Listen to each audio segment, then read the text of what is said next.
الحمد لله رب العالمين وأصلي وأسلم على نبينا محمد وعلى آله وصحبه ومن تبعهم بإحسان إلى يوم الدين أما بعد فأعوذ بالله من الشيطان الرجيم تلك الدار الآخرة نجعلها للذين لا يريدون علوا في الأرض ولا فسادا والعاقبة للمتقين وقال سبحانه ولا تمش في الأرض مرحا إنك لن تخرق الأرض ولن تبلغ الجبال طولا وقال تعالى ولا تصعر خدك للناس ولا تمش في الأرض مرحا إن الله لا يحب كل مختال فخور وقال تعالى إن قارون كان من قوم موسى فبغى عليهم وآتيناه من الكنوز ما إن مفاتحه لتنوء بالعصبة أولي القوة إذ قال له قومه لا تفرح إن الله لا يحب الفرحين আজকের এই দর্স রিয়াদুস সালিহিন থেকে হচ্ছে এর ব্যাখ্যা পেশ করা হবে শেখ মুহাম্মদ বিন সালেহ আল উসাইমিন রাহমাতুল্লাহি আলাইহি ব্যাখ্যা হতে আমি কয়েকটি আয়াত তিলাওয়াত করেছি ইমাম নববী রাহমাতুল্লাহি আলাইহি বলেছেন তার শিরোনামে বাব তাহরিমিল কিবরি ওয়াল ইজাবি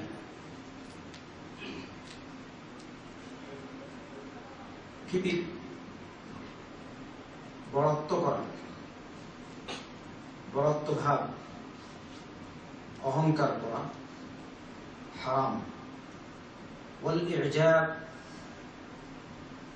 আমি নিজে যা করি তাই ভালো উভয়টাই হারাম তারপরে তিনি কয়েকটি আয়াত উল্লেখ করেছেন যেগুলো আমি তিলাওয়াত করেছি প্রথম আয়াত সূরা কাসাসের 83 নম্বর আয়াত আল্লাহ বলেন تلك الدار الآخرة نجعلها للذين لا يريدون علوا في الأرض ولا فسادا এই আখিরাতের বাড়ি তাদের জন্য আমি রেখেছি যারা পৃথিবীতে ঔদ্ধত্য প্রকাশ করতে চায় না যারা পৃথিবীতে বড়ত্ব প্রকাশ করতে চায় না ওয়ালা ফাসাদান ফাসাদ সৃষ্টি করতে চায় না ওয়াল আকিবাতু লিল মুত্তাকিন শুভ পরিণাম হচ্ছে মুত্তাকিন আল্লাহর বিরুদ্ধের জন্য দ্বিতীয় আয়াত সূরা ইসরার 37 নম্বর আয়াত আল্লাহ বলছেন ওয়ালা তামশি ফিল আরদি মারহান তুমি ভূপৃষ্ঠে ঔদ্ধত্য ভরে অহংকার ভরে চলবে না দম্ভ ভরে চলবে না অহংকারী হয়ে চলবে না ইন্নাকা লান তাখরিকাল আরদ তুমি জমিকে ফাটাতে পারবে না বিদীর্ণ করতে পারবে না ওয়ালান তাবলুগাল জিবালা তুলান আর পাহাড় পরিমাণ লম্বাও তুমি হতে পারবে না সুবহানাল্লাহ অহংকার খুব খারাপ 3 নম্বর আয়াত সূরা লুকমানের 18 নম্বর ওয়ালা তুসাইর খাদ্দাকা লিন-নাস ওয়ালা তামশি ফিল আরদি মারহা তুমি মানুষের সামন হতে তোমার গাল ফিরিয়ে দেবে না তোমার মুখ ফিরিয়ে দেবে না ওয়ালা তামশি ফিল আরদি মারহান আর ভূপৃষ্ঠে তুমি অহংকারী হয়ে চলবে না ইন্নাল্লাহা লা ইউহিব্বু কুল্লা মুখতালিন ফখুর নিশ্চয় আল্লাহ প্রত্যেক অহংকারী আর গৌরববোধকারীকে পছন্দ করেন না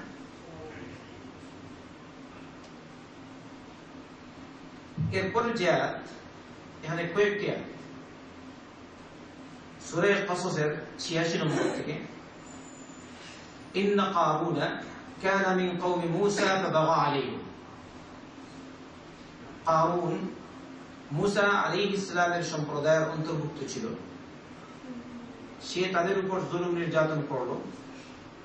وآتيناه من الكنوز ما إن مفاتحه لتنوء بالعصبة أولي القوة। আমি তাদেরকে এমন সব ধনভাণ্ডার দিয়েছিলাম, ওই সব ধনভাণ্ডারের খাজানা, যেসব খাজানায় তার ধনভাণ্ডার রক্ষিত আছে, ওগুলোর চাবি বহন করতে শক্তিশালী একটি দলকেও কষ্ট সহ্য করতে হতো। একটা গ্রুপ, একটা দল, মনে করেন 10 জনের বা 15 জনের বা 20 জনের, সংখ্যা এখানে নির্ধারিত নেই, আল্লাহ জানে কতজন, সবাই শক্তিশালী, মাল বহন করতে পারে মানুষ। এদের জন্য এই খাজানাগুলির চাবি তুলে নেওয়াটা কষ্টকর হতো। তাহলে তার ধনভাণ্ডার কত বড়, আর ধনভাণ্ডারে কত কিছু ছিল, সুবহানাল্লাহ। কিন্তু তার মধ্যে রয়েছে অহংকার। إذ قال له قومه لا تفرح, তার সম্প্রদায়ের লোকজন তাকে বললেন, তুমি আস্ফালন করো না, তুমি যে খুশি করছো তাতে সীমালঙ্ঘন করো না, কারণ ইন্নাল্লাহ লা ইউহিব্বুল ফারিহিন, আল্লাহ পাক অধিক বিলাসী, আস্ফালনকারী, গৌরবকারীকে ভালো পান না। একদম লাস্টে বলছেন ফাখাসাফনা বিহি ওয়া বিদারিহিল আরদ, পরিণামে আমি তাকে আর তার বাড়িঘরকে, তার সাথে যেসব সৈন্যবাহিনী ছিল সবাইকে আমি মাটিতে ধসিয়ে দিলাম। এর কথা পরবর্তীতে আসছে। শেখ ইবনে উথাইমিন রাহমাতুল্লাহ আলাইহি এই আয়াতগুলির ব্যাখ্যায় বা এই চ্যাপ্টারে যে শিরোনাম লেখা হয়েছে তার ব্যাখ্যায় বলছেন, প্রথম নম্বর, কিবির কাকে বলে? তাকাব্বুর আত-তারাফফু ওয়া ইতিকাদুল ইনসানি নাফসাহু আন্নাহু কাবীর ওয়া আন্নাহু ফাওকা আন-নাস ওয়া আন্না লাহু ফাদলান আলাইহিম। নিজেকে বড় মনে করা আর এরকম ধারণা করা যেটি সে বড়, তার ইজ্জত মানুষদের থেকে বেশি, এটা হচ্ছে অহংকার। আল্লাহ আমাদেরকে হিদায়াত দান করুন। কোন কোন লোক আছে অহংকারের কারণে দোষে এসে বসে, সে হয়তো বাংলাদেশে পড়েছে, ওরা আমি এগুলো কি শুনবো, আমি তো এর থেকে বেশি জানি। আর কিছু কপট মন বিশিষ্ট লোকজন দর্শে বসতে চায় না, অথচ আপনি আজকেই বসবেন, শুরু থেকে শেষ পর্যন্ত সবই হাদিস থেকে পেশ করা হচ্ছে বা কোরআনের আয়াত থেকে ইনশাআল্লাহ। 4 দিন দর্শে এসে আপনি বুঝুন, লোকজনকে নিয়ে আসবেন, তারা যেন উপকৃত হয়। আমরা বলছি না আমরা নিষ্পাপ, নিষ্পাপ কেউ হতে পারে না, আমাদের মধ্যে থেকে কেউ নিষ্পাপ হতে পারে না। কিন্তু কথা হচ্ছে হক না হক যাচাইয়ের জন্য আসুন, হক পেলে হক গ্রহণ করুন। হক যদি গ্রহণ না করেন তাহলে আপনি মুতাকাব্বিরিন, অহংকারীদের অন্তর্ভুক্ত হয়ে গেছে। এই সামনে আসছে দেখবেন, এই গেল তাকাব্বুর, মানে নিজেকে বড় মনে করা, লোকজনের উপর তার প্রাধান্য আছে বলে মনে করা।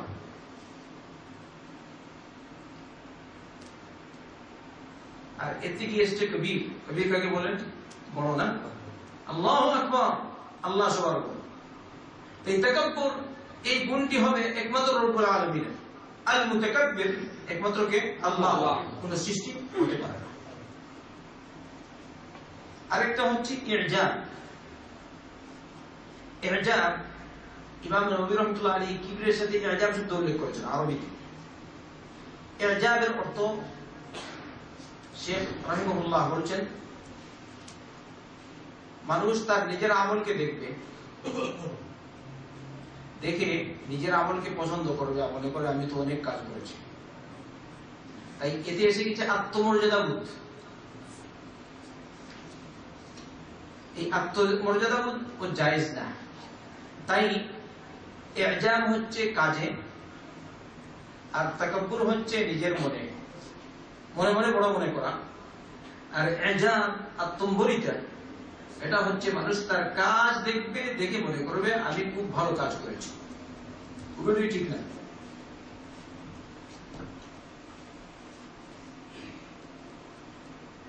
এবারে তাকাব্বুর দুই প্রকার, ভালো করে বুঝবেন।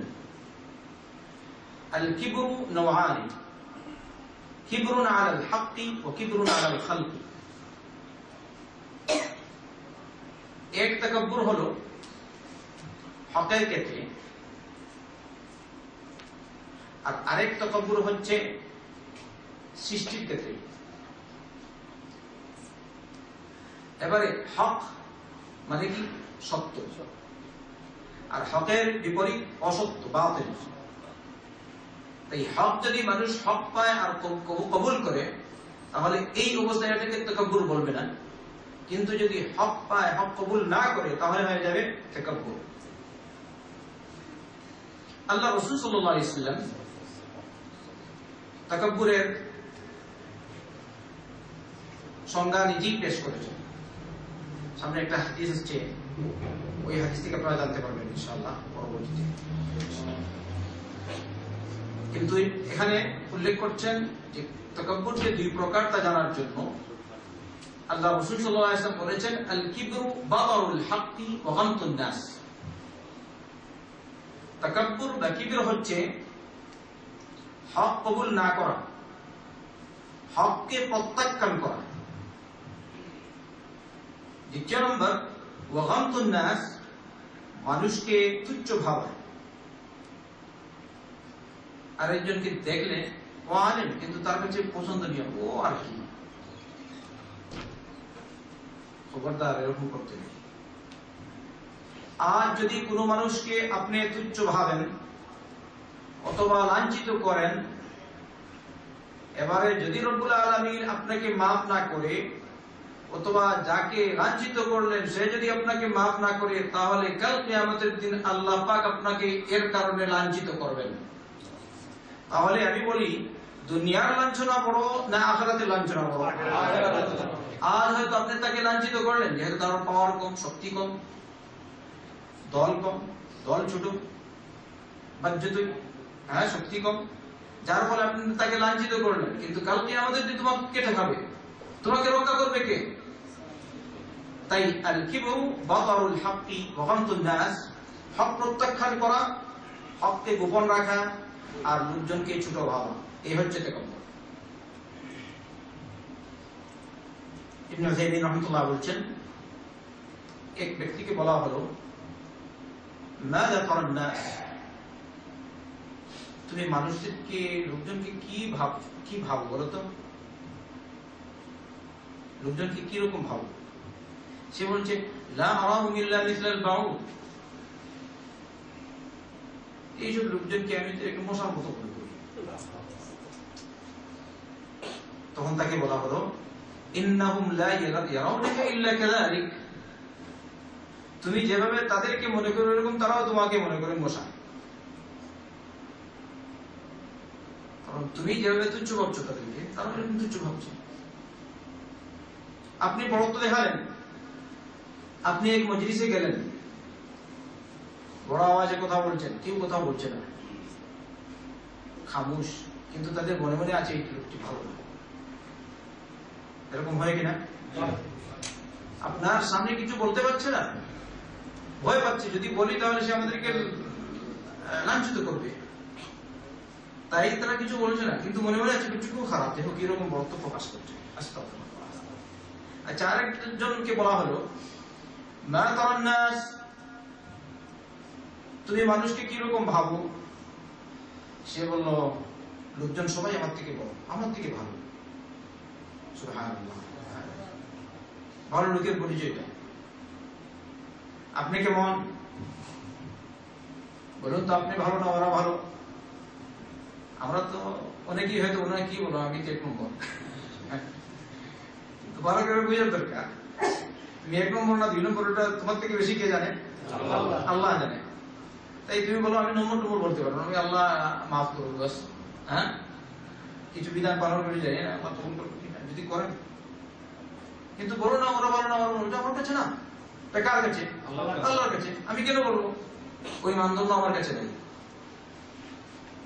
আমি নিয়ে কেমন করছি, ওরা করছেন, তবুও আমি বলবো না আমি তো মাশাআল্লাহ। আমি নিজেকে ছোট ভাববো। আচ্ছা, লোকটি বলছে আমি দেখছি এইসব লোকজন সবাই আমার থেকে বড়, ওদের মর্যাদা অনেক বেশি। তখন তাকে বলা হলো, তুমি যেভাবে তাদেরকে বড় মনে করো, তোমার থেকে তুমি যেভাবে তাদেরকে বেশি মর্যাদাশীল মনে করো, ওইভাবে তারাও তোমাকে তাদের থেকে বেশি মর্যাদাশীল মনে করে। আর বাস্তবে তাই। আপনি দেখবেন কাউকে যদি আপনি ইজ্জত দেন তাহলে আপনার ইজ্জত বাড়বে, আর আপনি যদি তাকে ছোট ভাবেন তাহলে সেও আপনাকে ছোট ভাববে। তাই নিজেকে যত ছোট মনে করবো ততই আমাদের ফায়দা। আচ্ছা,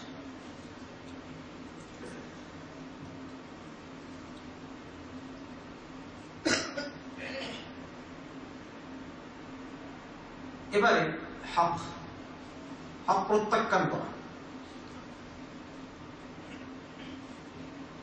তার মানে হক আমি পেয়েছি, আমি বুঝতে পারলাম, যেমন কারোর সাথে কোনো কথা হয়েছে, আগে বুঝেছে একটা হক, পরে জানতে পারলো এটা হক না, হক এর বিপরীতটা। তখন সে হক জেনে হক গ্রহণ করছে না, হক প্রত্যাখ্যান করছে, বলছে আমার রায় আমার রায়। তাহলে এই রায়টা কার হবে? ভালো লোকের হবে না শয়তানের রায়? কথা বুঝছেন তো? বুঝে বলবেন জি, আনলেন না। যদি স্পষ্ট না হয় বলবেন স্পষ্ট না। কারণ শয়তান তার নিজের রায়কে অগ্রাধিকার দিয়েছিল, ইন্না লিল্লাহি ওয়া ইন্না ইলাইহি রাজিউন, আল্লাহর হুকুমকে অমান্য করেছে। আপনি আপনার এক মত ছিল কোন এক ব্যাপারে, কোন একটা মাসআলার ব্যাপারে, প্রথমে এরকম, পরে জানতে পারলেন এই মতটা আসলে হক না। তখন আপনার উচিত হবে আপনি আপনার রায় প্রত্যাখ্যান করে বা পরিত্যাগ করে যে রায়টি হক সে রায়টি গ্রহণ করবেন। এই জন্য শেখ সাহেব রহমতুল্লাহ আলাইহি বলছেন, এর উদাহরণ এরকম, যদি এই ব্যক্তির কাছে কোরআন সুন্নাহ থেকে দলিল পেশ করা হয় আর বলা হয় এই হচ্ছে আল্লাহর কালাম আর এই হচ্ছে আল্লাহ রাসূল সাল্লাল্লাহু আলাইহি ওয়াসাল্লামের সুন্নাহ, কিন্তু সে রায় কবুল করে না, গ্রহণ করে না, বরং সে তার নিজের মতেই অটল থাকে, তাহলে এর মানে হচ্ছে রাদ্দুল হক, হক প্রত্যাখ্যান করা। নাউযুবিল্লাহ মিন যালিক। অনেক লোক এরকম আছে নিজের কথার উপরে এড়ে থাকে, কারো কথা মানে না, যদিও সে জানে তার বিপরীত যারা ওদের কথা হক। এই সময় ওয়াজিব হলো মানুষ সে তার নিজের রায় পরিত্যাগ করে যে রায় রয়েছে হক সে রায় গ্রহণ করা। আপনি হয়তো মনে করতে পারেন যদি আমি আমার যে রায় ছিল এটা যদি আমি পরিত্যাগ করি তাহলে মানুষ আমাকে বলবে এই লোকটি কি রকম, কালকে বললো একটা আজকে আরেকটা বলছে। এজন্য অনেক সময় হক জেনেও মানুষ হক কবুল করে না, কারণ তার মানুষের কাছে তার ইমেজ থাকবে না। বলছেন এটা ঠিক না, বরং কোন কোন সময় দেখা যায় সাধারণ মানুষগুলো তালিবুল ইলম আলিম উলামাদের থেকে এরকম হয়ে থাকে। আস্তাগফিরুল্লাহ আলাযীম। আচ্ছা কি বলেন, হয় কিনা? আর আলেমদের মধ্যে তো অনেক না, আহলুল ইলমদের মধ্যে অনেক বেশি আছে। সে বলবে আমার গ্রুপ, আমার মতাদর্শ আমি যেভাবে পেয়ে এসেছি বাপদাদাদের থেকে ওইটাই হক, তুমি কোরআন সুন্নাহ থেকে যাই পেশ করো মানবো না। তাহলে তোমার কথা কি আমাদের বাপদাদা সবাই নাহক ছিলেন, সবাই জাহান্নামী ছিলেন? এরকম থেকে পেশ করে এরকম বলে যে তখন আপনি কি বলবেন? আসলে তো বাপদাদার দোহাই দিয়ে ঠিক না। মুসলমান বাপদাদার কথা বলে, মুশরিকরা বলে। যে সূরা বাকারায় আল্লাহ বলেছেন ওয়াইদা কিলা লাহুম ইত্তাবিউ মা আনজালাল্লাহ ক্বালু বাল নাত্তাবিউ মা আলফাইনা আলাইহি আবানা। যখন তাদেরকে বলা হয় মুশরিকদেরকে আল্লাহ যা নাযিল করেছেন তার অনুসরণ করো, তখন তারা বলে না, এটা আমরা মানতে পারি না, বরং যে পথে আমরা আমাদের বাপদাদাদেরকে পেয়েছি সে পথেই আমরা চলব। আচ্ছা আমি আপনাদের জিজ্ঞেস করি, আপনারা বাপদাদার দোহাই দিবেন না কোরআন সুন্নাহ মোতাবেক চলবেন? বাপদাদার দোহাই কে দিত? বলুন উত্তর দিন। মুশরিকরা দিত। আর মুসলমানরা কি বলে? বাপদাদা বুঝি না। বাপ যদি হকে থাকেন আলহামদুলিল্লাহ, তার জন্য দোয়া করি, তাই না? তার ইজ্জত আল্লাহ বাড়িয়ে দিবে, আলহামদুলিল্লাহ। আর যদি বাপ না হকে থাকেন, না হকে আছেন কিন্তু ইসলাম থেকে খারিজ হননি, এরকম যদি হয় তাহলে তার জন্য দোয়া করব।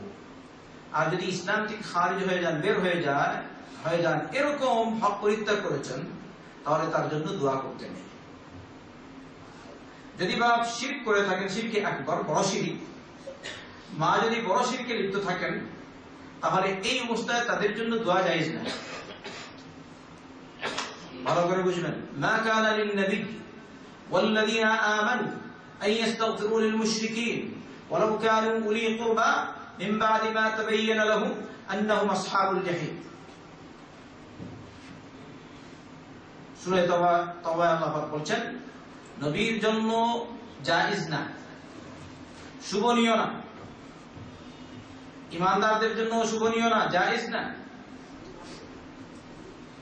কি করা যায় না?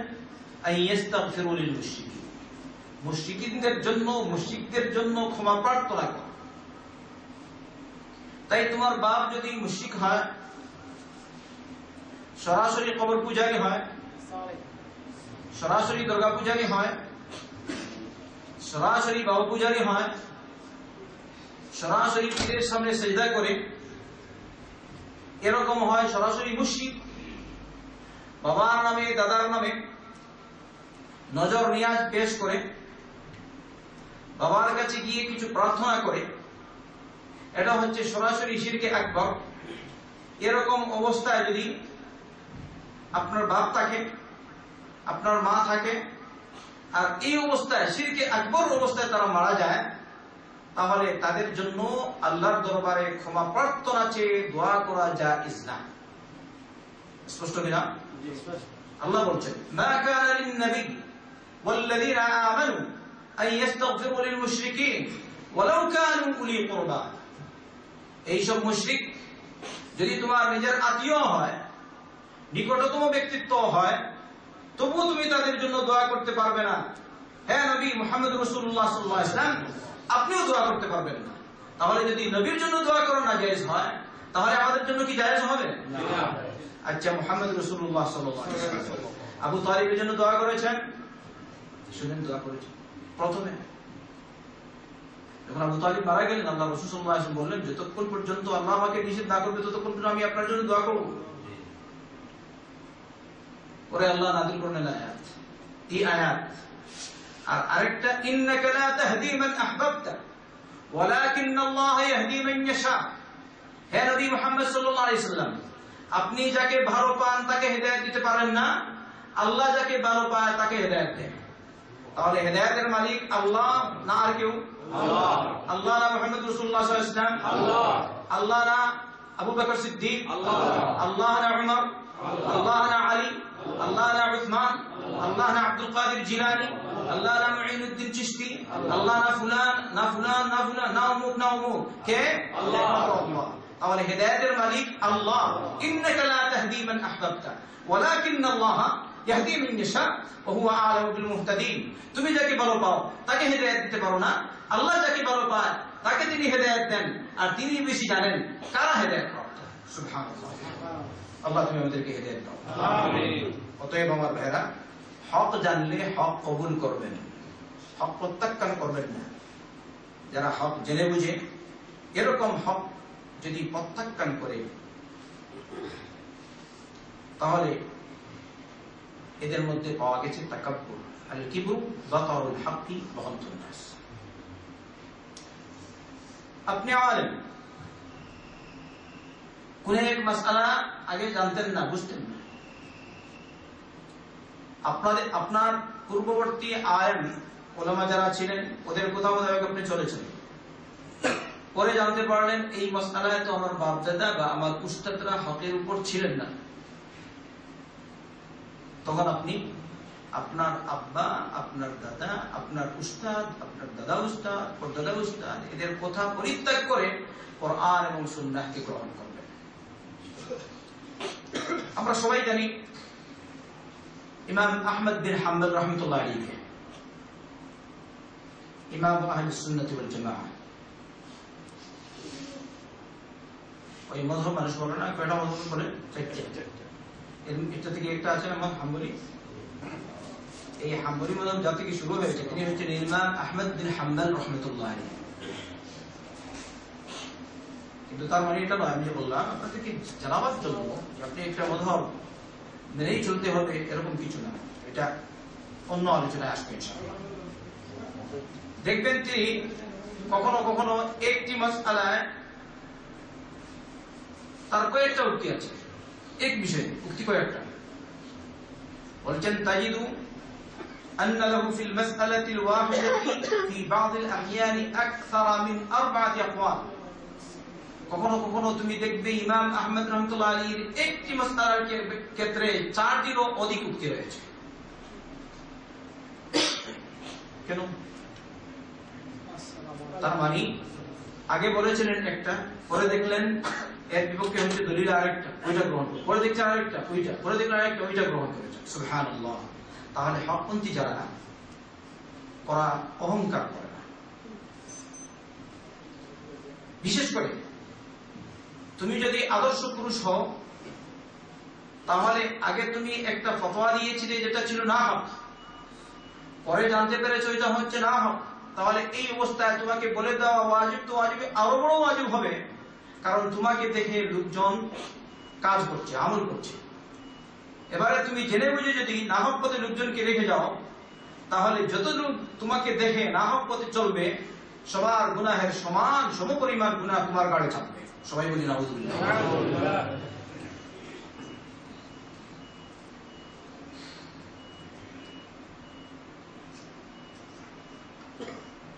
এই গেল কিবির আর ইজাব এর তাৎপর্য।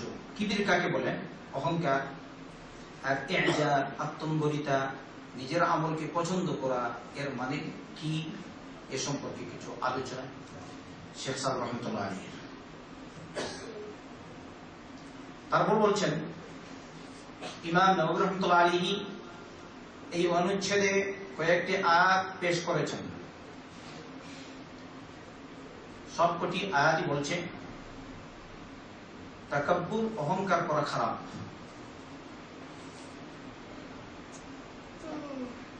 এর মধ্যে থেকে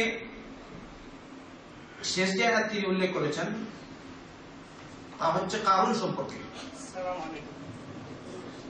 কারুন সম্পর্কে আল্লাহ পাক বলেছেন ইন্না কারুন কানা মিন কওমি মূসা ফাবাগা আলাইহি। কারুন মূসার সম্প্রদায়ের লোকজন ছিল, মূসার সম্প্রদায়ের লোক ছিল, পরে সে তাদের উপর জুলুম নির্যাতন করলো, তারপর শেষ পর্যন্ত আল্লাহ পাক এই কারুনকে অনেক ধন সম্পদ দিয়েছেন, এমনকি তার চাবিকাঠি নেয়ার জন্য বিশাল শক্তিশালী একটা দল লাগতো, ওরা নিয়ে যেত, তবুও তাদের জন্য কষ্টকর হতো এই বোঝা নিয়ে যাওয়াটা। কিন্তু তার সম্প্রদায়ের লোকজন তাকে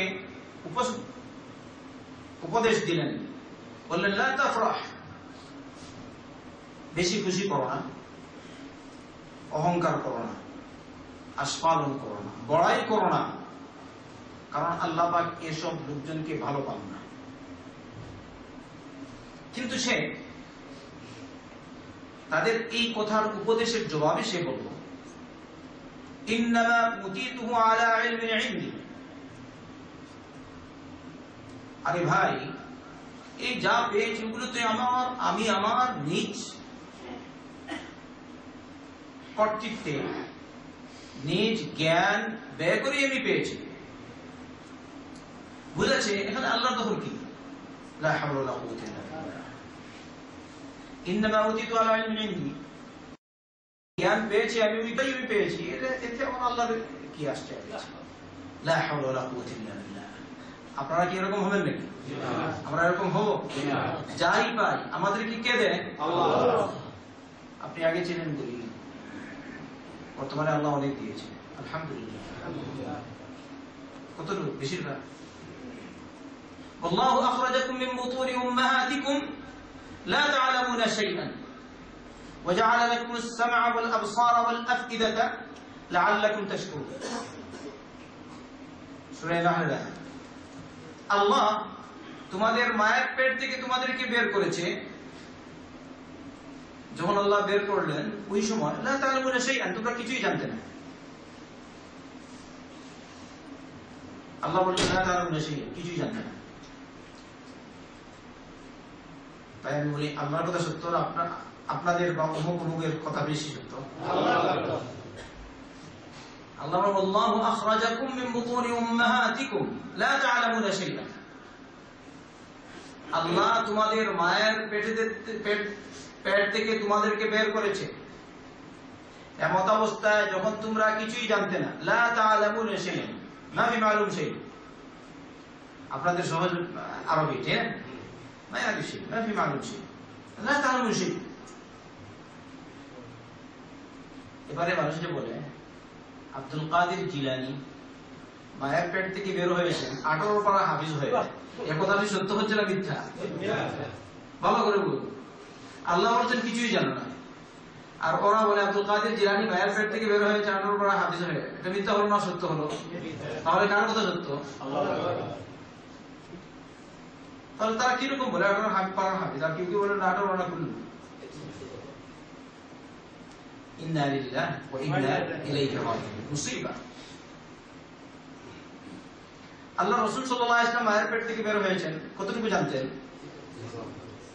কিছু জানতেন? আল্লাহ রাসূলের ইজ্জত বেশি না আব্দুল কাদের জিলানীর ইজ্জত বেশি? 40 বছর পর তার কাছে যখন জিবরিল আলাইহিস সালাম আসলেন, বললেন ইকরা, তুমি পড়ো। আল্লাহ রাসূল সাল্লাল্লাহু আলাইহি ওয়াসাল্লাম জবাব দিয়েছিলেন, মা আমি পড়তে জানি না। তাহলে তুমি বলে দিয়েছো আব্দুল কাদের জিলানী মায়ের পেট থেকে যখন বের হন তখন তিনি 18 পারার হাফিজ ছিলেন।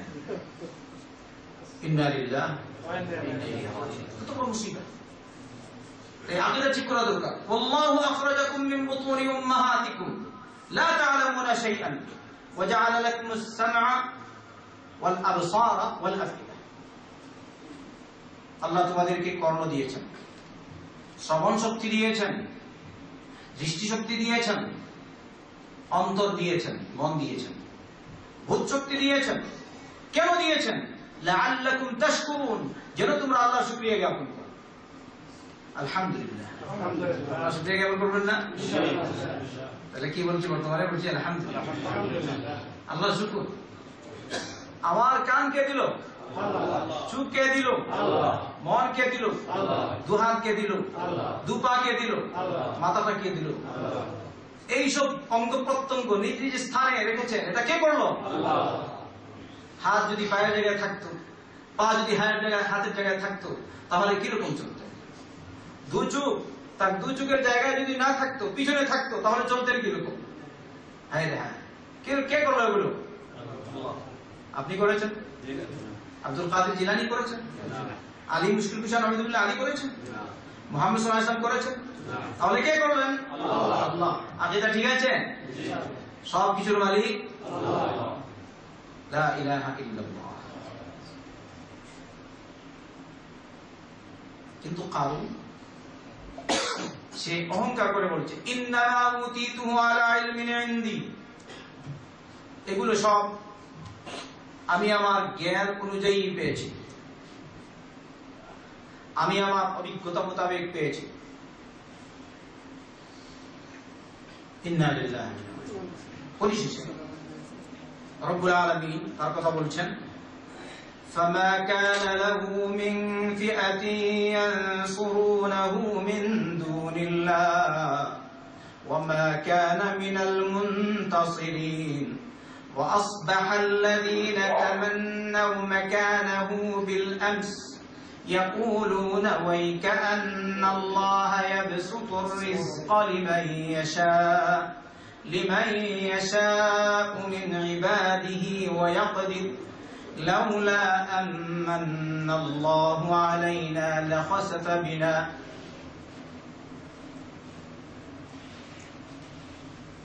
ويكأنه لا يفلح الكافرون। আল্লাহ তাকে কি করলেন? ফাখাসাফনা বিহি ওয়া বিদারিহিল আরদ, তাকে তার বাড়িঘর সব সহ আমি তাকে জমিনে ধসিয়ে দিলাম। তখন তার দলবল কোথায় ছিল? কেউ তো তার সাহায্যে আসতে পারলো না, আর সে নিজের প্রতিশোধ নেওয়ার মতো ছিল না। এর পূর্বে আল্লাহ উল্লেখ করেছেন কারুন তার সৌর্যবৃত্তির সাথে যখন সে বের হলো বাড়ি থেকে, লোকজন দেখলো মাশাআল্লাহ এত বড় লোক, এত বড় ইজ্জতওয়ালা, এত বড় শক্তিশালী, বলছে হ্যাঁ হ্যাঁ আমাদেরকে যদি এরকম দেয়া হতো, আমরাও যদি এরকম শক্তিশালী হতাম, এরকম যদি আমাদেরও ধন সম্পত্তি থাকতো। তখন ওই যারা বুঝে না, যারা দুনিয়ামুখী ছিল ওরা বলেছে, আর যারা আখিরাতমুখী ছিল তারা বলল ওয়াকালাল্লাযীনা উতুল ইলমা ওয়াইলাকুম সাওয়াবুল্লাহি খায়রুল লিমান আমানা ওয়া আমিলা সালিহান ওয়া লা ইউলাক্কাহা ইল্লা আস-সাবিরুন। যাদেরকে আল্লাহ পাক জ্ঞান দান করেছিলেন ওরা বলল তোমাদের ধ্বংস হোক, তোমাদের ধীর, তোমরা জানো না আল্লাহর প্রতিদান, আল্লাহর পক্ষ থেকে যে সওয়াব ওইটা তাদের জন্য অধিক উত্তম যারা ঈমান আনে আল্লাহর উপর আর নেক আমল করে। আর এটা সবাই পায় না, যাদের মধ্যে ধৈর্য রয়েছে, সবর রয়েছে, ওই ওরাই পায়। তাই সবরের মধ্যে ফায়দা বেশি। হালকা একটু মুসিবত এসছে, আপনি দূরে সরবেন না, অটল থাকবেন। আর বিশেষ করে দ্বীনি ক্ষেত্রে নড়তে নাই। टले तो पहाड़ टले, लेकिन मुमिन का ईमान न टले। उन्हें একজন বলেছিল যদি হিলে পাহাড় হিলতে পারে কিন্তু ঈমান হিলবে না, এরকম যদি হয় মানুষ তাহলে সে হচ্ছে সত্যিকারের ঈমান। আমরা এরকম হব ইনশাআল্লাহ। ঈমান কখনো ছাড়বো না। হক পেয়েছি সৌদিতে, বাংলাদেশে গেলেও হকেই থাকবে। হক পেয়েছি সৌদিতে, ইন্ডিয়া গেলেও হকে থাকবে। কি বলেন ইনশাআল্লাহ? যদি এরকম হয় তাহলে বোঝা গেল আপনি মজবুত হক মানে হকপন্থী। আর না হয়তো যেদিকে বাতাস যায় ওইদিকে বলছে, এরকম হয় না। হক কবুল করেছেন না, হক না হক অবশ্যই আছে, হক আছে বাতিল আছে, একদম শুরু থেকেই এখন পর্যন্ত। নূহ আলাইহিস সালাম এসেছেন হক নিয়ে, তার সম্প্রদায়ের লোকজন বেশিরভাগ নাহক পথে ছিল, বাতিল। বাতিল এসেছে কারুনের নেতৃত্বে, বাতিল এসেছে ফিরআউনের নেতৃত্বে। বাতিলের বিরুদ্ধাচরণ করার জন্য, বাতিলকে নির্মূল করার জন্য এসেছেন মুসা আলাইহিস সালাম। নমরুদ বাতিল, হক নিয়ে এসেছেন ইব্রাহিম আলাইহিস সালাম। এরকম বাতিল আর হক আর বাতিলের দ্বন্দ্ব সবসময় ছিল। আমাদের নবী মুহাম্মদ রাসূলুল্লাহ সাল্লাল্লাহু আলাইহি ওয়াসাল্লাম বাতিল নির্মূল করার জন্য এসেছেন আল্লাহর পক্ষ থেকে। আল্লাহ রাব্বুল আলামিন তার মাধ্যমে বাতিল নির্মূল করেছেন। হকের পতাকা উড্ডীন করলেন, জীবিত করলেন। আর এই হকের পতাকা জিয়ে থাকবে ইনশাআল্লাহ কিয়ামত পর্যন্ত। আচ্ছা, আল্লাহ বলছেন যখন আমি এই কারুনকে তার দলবল সহ জমিনে ধসিয়ে দিলাম, তখন তার কোন সৈন্যবাহিনী ছিল না যারা তাদেরকে রক্ষা করবে। ওরা ছিল কোথায়? আচ্ছা, গতকালকে যারা বলল হায় হায় যদি কারুনের মতো আমরাও ধন পেয়ে যেতাম, আমরাও এরকম শক্তি পেয়ে যেতাম, তারা কালকে এটা বলল। আজকে যখন দেখলো কারুনকে আল্লাহ পাক তার দলবল সহ সবাইকে ধ্বংস করে দিয়েছেন, এবারে বলছে ওয়াইকান্নাল্লাহ ইয়াবসুতুর রিজকা লিমান ইয়াশাউ মিন ইবাদিহি ওয়া ইয়াকদির লাউলা আমান্নাল্লাহু আলাইনা লাখাসাফা বিনা ওয়াইকান্নাহু লা ইফলিহুল কাফিরুন। তারা বলল, দেখো তো, আল্লাহ যাকে চায় রিজিক দেয় প্রশস্ত করে, আর যাকে চায় রিজিক দেয় পরিমিত ভাবে। কারণ সবার রিজিকের মালিক কে? আল্লাহ। সবাইকে আল্লাহ পাক রিজিক দেন। কাউকে দিয়েছেন প্রশস্ত করে, আর কাউকে পরিমিত করে দিয়েছেন। আমি সংকীর্ণ বলতে আমার কাছে ভালো লাগে, আমি বলছি পরিমিত করে দিয়েছেন। কারণ কি আছে যাকে আল্লাহ রিজিক দিচ্ছেন? কেউ যদি বলে আমি রিজিক পাচ্ছি না, তাহলে সে হবে আল্লাহর নাশুকর বান্দা। হয়তো সরাসরি কাফের, আর না হয় কিছু বুঝে না। আল্লাহ এদেরকে হিদায়াত দিন। আমিন। এবারে তারা বলছে লাউলা আমান্নাল্লাহু আলাইনা লাখাসাফা বিনা, যদি আল্লাহ পাক আমাদের উপর রহম না করতেন, ইহসান না করতেন, তাহলে কারুনকে যেভাবে তার দলবল সহ ধ্বংস করে দিয়েছেন, মাটিতে ধসিয়ে দিয়েছেন, ওইভাবে আমাদেরকে ধসিয়ে দিয়েছেন। তাই আমরা বলি আলহামদুলিল্লাহ। ওরা এবারে সফল হচ্ছে।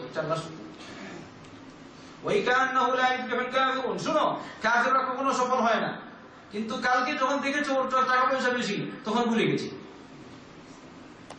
তাই মজবুত ইমানদার এরকম হয় না, হকের উপর সব সময় প্রতিষ্ঠিত থাকে। এরপরে আল্লাহ পাক বলেছেন তিলকা দারুল আখিরাহ নাজআলুহা লিল্লাযিনা লা ইউরিদুনা উলুওয়ান ফিল আরদি ওয়ালা ফাসাদান ওয়াল আকিবাতু লিল মুত্তাকিন। এই আখিরাতের বাড়ি আমি তারই জন্য রেখেছি যে ভূপৃষ্ঠে বড়ত্ব চায়নি, ফাসাদ সৃষ্টি করতে চায়নি।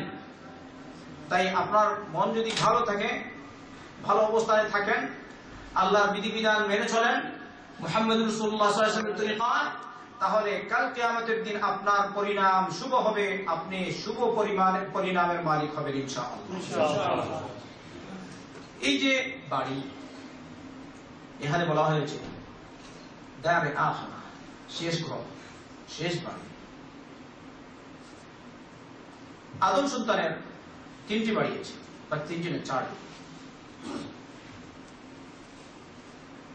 মানুষ যখন জন্ম নেয় মায়ের পেটে, তখন থেকে যে কয়েক মাস তার মায়ের পেটে থাকে, ওইটা একটা হচ্ছে বাড়ি, প্রথম বাড়ি। আচ্ছা, মায়ের পেটে আপনার বাড়িটা কত বড় ছিল? হ্যাঁ, আমরা তো কিছু বুঝিনি। সুবহানাল্লাহ, একটু দেখুন। কিন্তু ওই জায়গায় আপনার বাড়ি ভালো ছিল, সুখে শান্তিতে ছিলেন, কোন রকমের চিন্তা বিন্তা ছিল না, আরামের জিন্দগিতে ছিলেন। আল্লাহ পাক আপনার জন্য যেভাবে রিজিক রেখেছেন, ওইভাবে রিজিক পেয়েছেন। বলি সুবহানাল্লাহ। এই রিজিকের ব্যবস্থা কে করে দিল? আল্লাহ। কি রকম করেছে?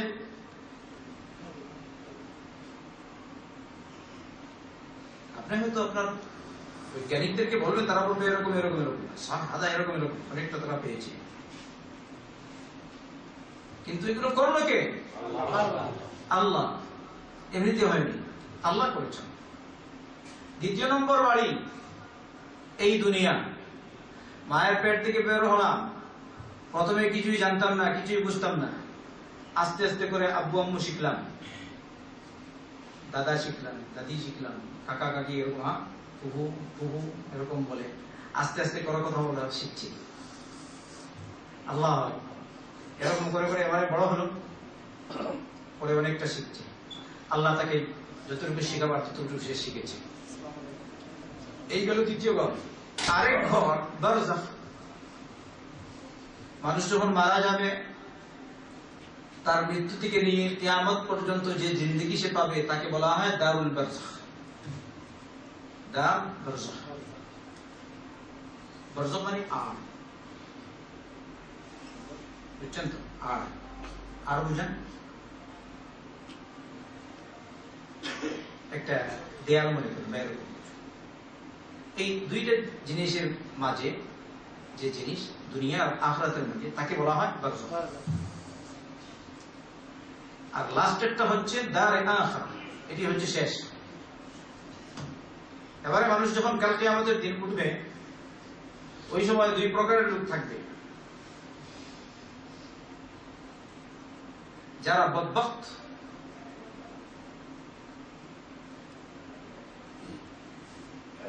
যারা হতভাগা, ফাফিন নার, ওয়া আম্মাল্লাযীনা শাকু ফাফিন নার, أو فأما الذين شقوا ففي النار لهم فيها زفير وشهيق। যারা হতভাগা হবে ওরা জাহান্নামে থাকবে, চিরকাল ওখানেই থাকবে। আর وأما الذين سعدوا ففي الجنة, যারা সৌভাগ্যবান হবে ওরা চিরকালের জন্য জান্নাতে যাবে। আল্লাহ আমাদের সকলকে জাহান্নাম থেকে নাজাত দিন, আমিন। ফিরদৌসবাসীদের অন্তর্ভুক্ত আমিন। এরপরে আল্লাহ বললেন এই আখিরাত ওদের পক্ষেই হবে যারা পৃথিবীতে ফ্যাসাদ সৃষ্টি করত না আর নিজেকে বড় ভাবত না। এবারে মানুষ, এই মানুষ হচ্ছে তিন প্রকার। এক প্রকার যারা নিজেকে বড় ভাবে আর ফ্যাসাদ সৃষ্টি করে।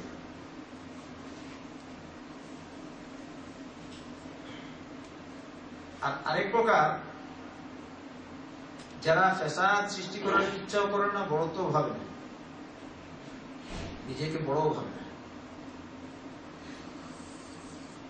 তাহলে যারা নিজেকে বড় ভাবে না, ফ্যাসাদও সৃষ্টি করে না, ওরা কোন জায়গায় বলুন তো? ওরা জান্নাতি, তাই না? যারা নিজেকে বড় ভাবে না, ফ্যাসাদ সৃষ্টি করে না, ওরা কোথায় যাবে? জান্নাতি। আর যারা নিজেকে বড় ভাবে, ভূপৃষ্ঠে ফ্যাসাদ সৃষ্টি করে, ওরা যাবে জাহান্নামে। কিন্তু ফ্যাসাদ বলতে কি, তার ব্যাখ্যা করে আসছে। তৃতীয় নম্বর, ওরা যারা মনে মনে বড়ত্ব ভাবে, ফ্যাসাদ সৃষ্টি করতেও চায় কিন্তু পারে না, এটা হচ্ছে 3 নম্বর। ভালো করে বুঝবেন, ফ্যাসাদ সৃষ্টি করতে চায় কিন্তু পারে না, শক্তি নাই। তাহলে এই অবস্থায় যেহেতু তার মনে আছে ফ্যাসাদ সৃষ্টি করা, এজন্য সে ওদের অন্তর্ভুক্ত যারা ফ্যাসাদ সৃষ্টি করে তাদের সাথে এদের হাজির হবে। নাউযুবিল্লাহ। এবারে কথা হলো, মা হুয়াল ফাসাদ ফিল আরদ, ভূপৃষ্ঠে ফ্যাসাদ সৃষ্টি করা মানে কি? জবাব হচ্ছে, ফ্যাসাদ মানে আপনি মনে করবেন না ঘর ভাঙ্গা, শস্য জ্বালিয়ে দেয়া, বরং ফ্যাসাদ সৃষ্টি করা হচ্ছে আল্লাহর নাফরমানি করা। ইন্না লিল্লাহি ওয়া ইন্না ইলাইহি রাজিউন। যেভাবে বিজ্ঞানীরা বলছেন, আহলুল ইলমরা, আল্লাহ তাআলার বাণী, ওয়ালা তুফসিদু ফিল আরদি বা'দা ইসলাহিহা, সূরা আরাফের 56 নম্বর আয়াতে আল্লাহ বলছেন, জমিন সুন্দর হওয়ার পরে, জমিনে সংস্কার হওয়ার পরে তোমরা তাতে ফ্যাসাদ সৃষ্টি করো না। তার মানে হলো লা তাসুল্লাহ, তোমরা আল্লাহর নাফরমানি করো না। তাই ফ্যাসাদ সৃষ্টি করা মানে আল্লাহর নাফরমানি করা। তাই যে কেউ আল্লাহর নাফরমানি করবে আর আল্লাহর নাফরমানি ছড়িয়ে দিবে, এই আয়াতের দৃষ্টিতে তার ঠিকানা কোথায় হচ্ছে? জাহান্নাম। এজন্য সবার উচিত আমরা সবাই চেষ্টা করব আল্লাহর নাফরমানি বন্ধ করতে। আল্লাহ রাব্বুল আলামিন বলেন, ওয়ালাউ আন্না আহলাল কুরা আমানু ওয়াত্তাকাউ لفتحنا عليهم بركات من السماء والأرض ولكن كذبوا فأخذناهم بما كانوا يكسبون যদি লোকজন এই গ্রামবাসীরা এই জনপদের লোকজন ঈমান নিয়ে আসতো আর আল্লাহকে ভয় করত, তাহলে আমি তাদের জন্য আসমান জমিনের বরকত খুলে দিতাম। বাস্তবিক তাই। আমরা যে আল্লাহর দিকে রুজু করি, আপনি দেখবেন কোন নাই কিনার নাই, কিছুই নাই, কিন্তু রিজিক চলে আসবে উপর থেকে। আল্লাহ কি রকম দেবে আপনি বলতেই পারবেন না। বিশ্বাস আছে আল্লাহর জাতের উপর? দেখো, আমল করে দেখো, আল্লাহর জাতের উপর তাওয়াক্কুল করে দেখো, শিরিক পরিত্যাগ করে দেখো, শিরিক থেকে বেঁচে দেখো, বেদাত থেকে বেঁচে দেখো, আল্লাহর নাফরমানি থেকে বেঁচে দেখো, আল্লাহর জাতের উপর তাওয়াক্কুল করে দেখো। যেভাবে তাওয়াক্কুল করবে ওইভাবে আল্লাহ তোমাকে দেবে। ওমাই ইয়াত্তাকিল্লাহ ইয়াজআল লাহু মাখরাজান ওয়া ইয়ারযুকহু মিন হাইথু লা ইয়াহতাসিব। রব্বুল আলামিনের ওয়াদা, যে কেউ আল্লাহকে ভয় করে চলবে, আল্লাহর উপর তাওয়াক্কুল করে চলবে, আল্লাহ তাকে যে পথ বন্ধ পথকে খুলে দিবেন, তার জন্য বন্ধ পথকে খুলে দিবেন, আর তাকে কল্পনাতীত রিজিক দান করবেন। আল্লাহ বলছেন ওয়ামান ইয়াতাওয়াক্কাল আলাল্লাহ ফাহুয়া হাসবুহ। আল্লাহর উপর তাওয়াক্কুল করলে যেরকম তাওয়াক্কুল করা উচিত সেরকম যদি তুমি করতে পারো, তাহলে আল্লাহই তোমার জন্য যথেষ্ট। সুবহানাল্লাহ। আমাদের যথেষ্ট কে? আল্লাহ। বিশ্বাস যদি থাকে তাহলে হবে, ঈমান নড়ে পড়ে তো হবে কি? আল্লাহ তুমি মাফ করো। আমিন। আচ্ছা, আরেকটি আয়াতে আল্লাহ বলেছেন ওয়ালা তামশি ফিল আরদি মারাহান ইন্নাকা লান তাখরিকাল আরদা ওয়া লান তাবলুগাল জিবালা তুলান। অর্থাৎ তুমি পৃথিবীতে দম্ভ ভরে নিজেকে বড় মনে করে চলাফেরা করবে না।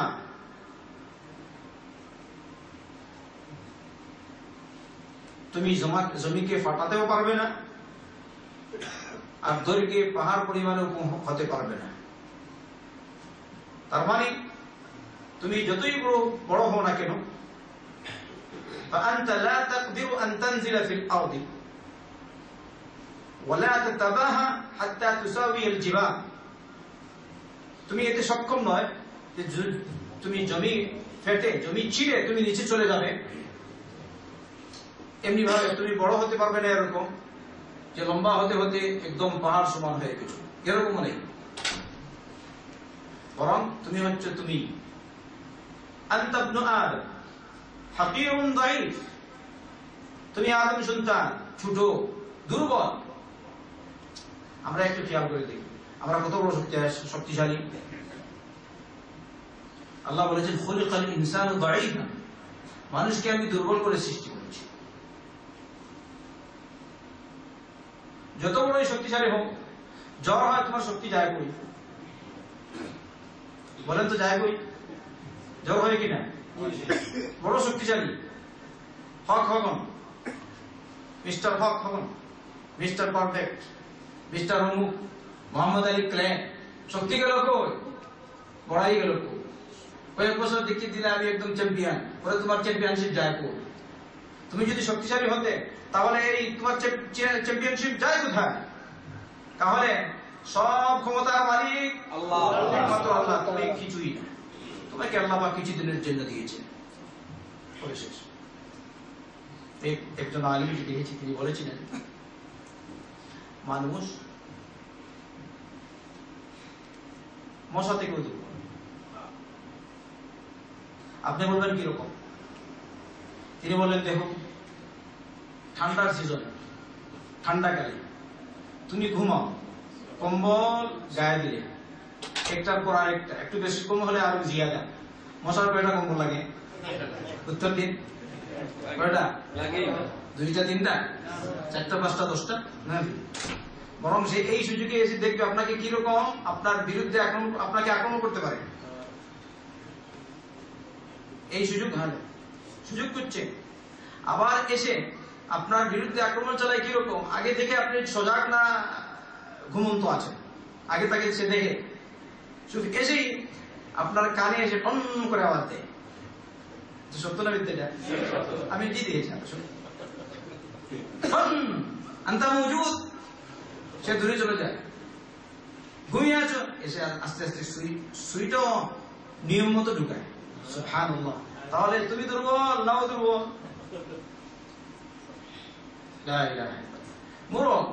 মুরুখ ছিল। মুরুখ কি কয়টা কম্বল দিলেন, কয়টা লেপ দিলেন? সারা রাত সে দাঁড়িয়ে আছে এক টেবিলের উপর, এক পায়ে দাঁড়িয়ে আছে। তুমি এত বছর শক্তিশালী, হ্যাঁ, তোমার ঘুম আসে না কম্বল না থাকলে। একটু ঠান্ডা, একটু জিয়াদা ঠান্ডা লেগে গেছে, মুশকিল, জ্বর হয়ে গেছে, আরো কি না হয়ে গেছে, হয়তো নিউমোনিয়া হয়ে যেতে পারে, ঠিক না? আর ওর কিছুই নাই। তাহলে তুমি শক্তিশালী না, ও শক্তিশালী। খলিকাল ইনসানু দাঈফা। তোমার ইজ্জত আছে, তাকে দিল আল্লাহ। বাকি মশা সম্পর্কে বর্তমান সায়েন্টিফিকরা অনেক গবেষণা করেছে। সুবহানাল্লাহ। মডার্ন মশার বড় তো অনেক। আল্লাহ তৌফিক দিলে অন্য ক্লাসে আলোচনা হবে। সামনে যান। আরেক আয়াতে আল্লাহ বলেছেন, ওয়ালা তুসাইর খাদ্দাকা লিন-নাস ওয়ালা তামশি ফিল আরদি মারাহা ইন্নাল্লাহা লা ইউহিব্বু কুল্লা মুখতালিন ফখুর। তুমি মানুষকে দেখে মুখ ফিরাবে না। যেমন অনেক সময় এরকম দেখা যায়, একজন লোক আপনার সাথে কথা বলছে কিন্তু আপনি কথা শুনছেন, এরকম হয় কি? অহংকারী, ওর কথা শুনতে চায় না। ও আপনার সাথে কথা বলছে, আপনি হঠাৎ করে তো মুখ ফিরিয়ে দিলেন, তার মানে কেয়ারই করলেন না তার কথা। হ্যাঁ, তা অহংকার। খবরদার এরকম করবেন না। ওয়ালা তুসাইর খাদ্দাকা লিন-নাস ওয়ালা তামশি ফিল আরদি মারাহান। ভূপৃষ্ঠে অহংকারী হয়ে দম্ভ ভরে চলবে না। ইন্নাল্লাহা লা ইউহিব্বু কুল্লা মুখতালিন ফখুর। আল্লাহ মুখতাল ফখুরকে ভালো পায় না, অহংকারীকে ভালো পায় না। দুইটা শব্দ বলা হয়েছে, একটা মুখতাল আর একটা ফখুর। এর অর্থ কি? শেখ সাহেব রাহমাতুল্লাহ আলাইহি বলছেন, আল মুখতালু ফি হাইয়াতিহি। চলাফেরায় বোঝা যায় লোকটি অহংকারী। এরকম হয় কিনা? চলছে যেমন একটু পজিশন একটু ভালো,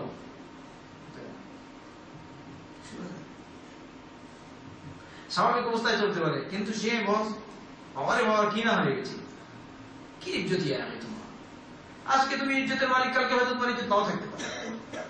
ইজ্জতের মালিক তুমি না, ইজ্জতের মালিক আল্লাহ। তাই তো হ্যাঁ বলছে, আকৃতির মানে ভঙ্গি ধরে অহংকার করা সহজ তর্জমা, খুব সহজ। ভঙ্গি করে অহংকার প্রকাশ করা। আর আরেকটা হচ্ছে কথাবার্তায় অহংকার প্রকাশ করা। কথা বলছে একটা, তার প্রয়োজন কোথায় একটা বলার 10টা বলছে, এরকম লোক পাওয়া যায়। এটাকে বলে ফাখুর। আল্লাহ বলছে, ইন্নাল্লাহা লা ইউহিব্বু কুল্লা মুখতালিন ফখুর। আল্লাহ পাক প্রত্যেক অহংকারী, আকার আকৃতিতে অহংকার করা, জিহ্বা দ্বারা ভাষায় প্রকাশ করে অহংকার করা, এরা এইসব লোকজনকে আল্লাহ ভালো পায় না।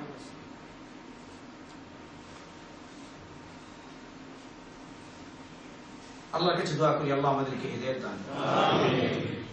সৎ চরিত্রে চরিত্রবান হওয়ার তৌফিক দান করুন, আমিন। নেক আমল করার তৌফিক দান করুন, আমিন। অসৎ আমল থেকে বেঁচে থাকার তৌফিক দান করুন, আমিন। এরপরে হাদিসগুলি আসছে সংক্ষিপ্ত আকারে। দুটি হাদিস পেশ করার চেষ্টা করব। একটি হাদিসের ভাবার্থ আপনারা শুনেছেন অনেকটা। প্রথম যে হাদিস তিনি বলেছেন, عن عبد الله بن مسعود رضي الله عنه عن النبي صلى الله عليه وسلم قال لا يدخل الجنة من كان في قلبه مثقال ذرة من كبر। ওই ব্যক্তি জান্নাতে প্রবেশ করবে না যার কলবে, যার অন্তরে অনুপরিমাণ অহংকার রয়েছে। সবাই বুঝলেন তো? ভালো করে বাংলা না ইংলিশ? আচ্ছা, যার অন্তরে অনুপরিমাণ অহংকার আছে সে জান্নাতে যেতে পারবে না। কে বলেছেন? মুহাম্মদুর রাসূলুল্লাহ সাল্লাল্লাহু আলাইহি ওয়াসাল্লাম। এক ব্যক্তি বললেন, ইন্নার রাজুলা يحب أن يكون ثوبه حسنا ونعله حسنة আল্লাহ রাসূল মানুষ তো চায় তার কাপড়টা সুন্দর হোক, জুতা সুন্দর হোক, আমরা সবাই চাই, এটা ভালো, আলহামদুলিল্লাহ, নিজ নিজ তৌফিক মোতাবেক। তোমার তৌফিক কম, তুমি কম, অসুবিধা নেই, কিন্তু তুমি এরকম না আমার তৌফিক কম হলো ও ব্যবহার করে 100 রিয়াল আমি 150 রিয়াল, আল্লাহ হিদায়াত দান করতে চাইছে। আল্লাহ রাসূল সাল্লাল্লাহু আলাইহি ওয়াসাল্লাম বললেন, ইন্নাল্লাহা জামিল ইউহিব্বুল জামাল, আল্লাহ সুন্দর, তিনি সৌন্দর্যকে পছন্দ করেন। তাই বুঝাচ্ছেন কাপড় সুন্দর হবে এটা ভালো, জুতা সুন্দর হবে ভালো, পরিষ্কার পরিচ্ছন্নতা ভালো, কিন্তু অহংকার কাকে বলে শুনুন। আল কিবরু বাতারুল হাক্কি ওয়া গামতুন নাস, আগে এই অংশের ব্যাখ্যা আপনারা শুনেছেন। কিবর হচ্ছে হক গোপন রাখা, হক প্রত্যাখ্যান করা আর লোকজনকে ছোট ভাবা। তাই এই হাদিসটি প্রায় শেষ হয়ে গেছে। এরপরের হাদিস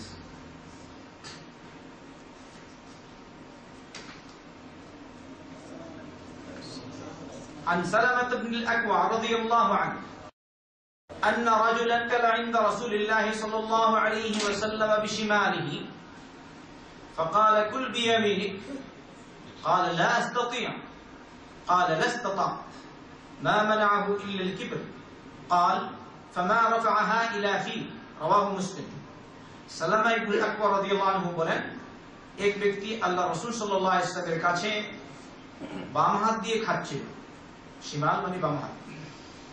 আল্লাহ রাসূল সাল্লাল্লাহু আলাইহি ওয়াসাল্লাম তাকে বললেন তুমি ডান হাত দিয়ে খাও। সে বলছে আমি পারবো না। ইন্না লিল্লাহি ওয়া ইন্না ইলাইহি রাজিউন, এরকম লোক রাস্তাতে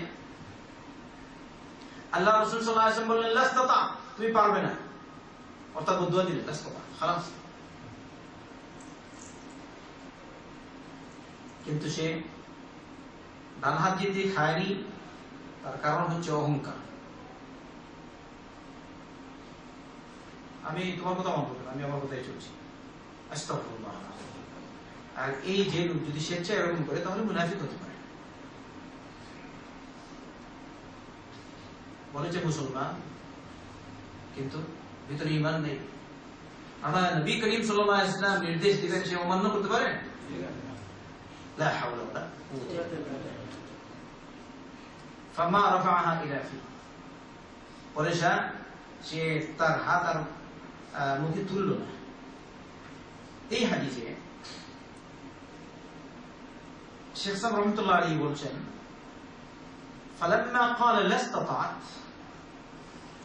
যখন আল্লাহ রাসূল সাল্লাল্লাহু আলাইহি ওয়াসাল্লাম বললেন তুমি পারবে না, অর্থাৎ বদুয়া দিলেন আল্লাহ রাসূল সাল্লাল্লাহু আলাইহি ওয়াসাল্লাম তার কথা মোতাবেক সরাসরি নবী করিম সাল্লাল্লাহু আলাইহি ওয়াসাল্লামের কথা অমান্য করলো, বলে দিল লাস্তাতা। পরে রব্বুল আলামিন তার দোয়া কবুল করে নিয়েছেন। ফালাম ইয়ারফাহা ইলা ফামিহি বা'দা যালিক, এরপরে আর সে তার হাত মুখে তুলতে পারেনি। সারাতুল ইয়াদ বিল্লাহ বলেছেন কাইমাহ কাল আসা, তার হাতটা যেমন লাঠির মতো হয়ে গেছে, চেষ্টা করেও পারেনি। কেন সে পারেনি? লিআন্নাহু ইস্তাকবারা আলা দীনিল্লাহি আযজা ওয়া জাল, যেহেতু সে আল্লাহর দ্বীনের ব্যাপারে নিজেকে বড় মনে করেছে, এই জন্য পারেনি। এই হাদিসে দলিল তাকাব্বুর বড় মনে করা জায়েজ না, স্পষ্ট কিনা? আরেকটা দলিল ডান হাত দিয়ে পানাহার করা ওয়াজিব। যদি ডান হাত দিয়ে পানাহার করা ওয়াজিব না হতো, খাবার খাওয়া পান করা ওয়াজিব না হতো, তাহলে আল্লাহ রাসূল সাল্লাল্লাহু আলাইহি ওয়াসাল্লাম ওকে নির্দেশ দিতেন না। দ্বিতীয় নম্বর তাকে বদুয়া দিতেন। কি বলেন আপনারা? তাহলে অনেক মুসলমান দেখতে পারে এই দর্শে বারবার বলা হয় ডান হাত দিয়ে খাবেন, ডান হাত দিয়ে খাবেন, তবুও সে গুরুত্ব দেয় না, ওই বাম হাতেই শুরু হয়ে যায়।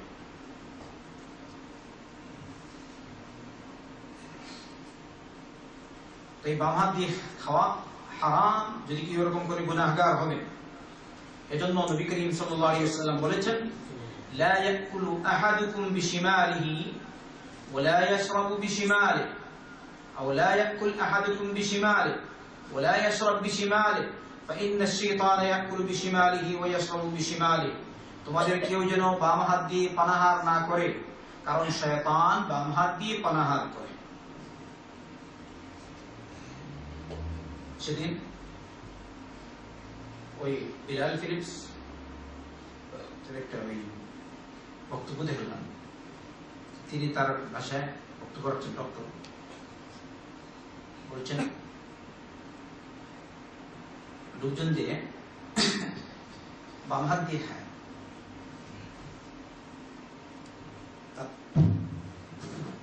উদাহরণ অনেকে আছে